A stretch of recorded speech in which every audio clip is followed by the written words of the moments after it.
عورت اگر کسی مرد کو چھوڑنا چاہے تو یکدم کنارہ کر لیتی ہے، جبکہ مرد عورت کو چھوڑنا چاہے تو باقاعدہ ایک سوچی سمجھی پلاننگ کرتا ہے۔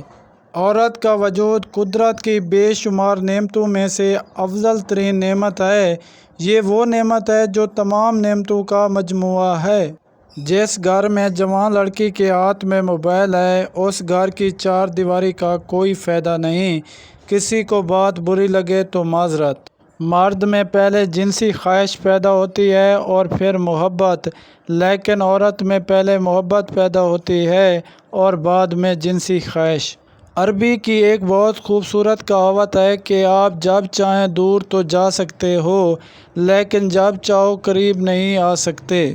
اپنی حلال بیوی اور شوہر ہونے کے باوجود جو مرد اور عورتیں باہر منہ مارتے ہیں یا اس کوشش میں لگے رہتے ہیں کہ کوئی چانس مل جائے، ان کی مثال ایسی ہے کہ جیسے ان کے سامنے حلال گوشت موجود ہو اور یہ بدبودار اور خراب گوشت کا کھانا پسند کریں۔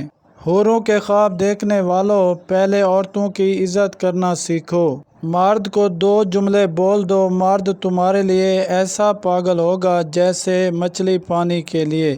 مجھے تم میں کوئی انٹرسٹ نہیں، تم مجھے بہت عجیب لگتے ہو۔ بھائیوں نے یوسف کو مارنا چاہا مگر ناکام رہے، باپ کی نگاہوں سے دور کیا مگر محبت اور بڑھتی گئی، غلام بنا کر بیچ دیا مگر خدا نے بادشاہ بنا دیا۔ اس لیے لوگوں کی سازشوں سے تم پریشان مت ہو، کیونکہ اللہ کے فیصلے سب پہ باری ہیں۔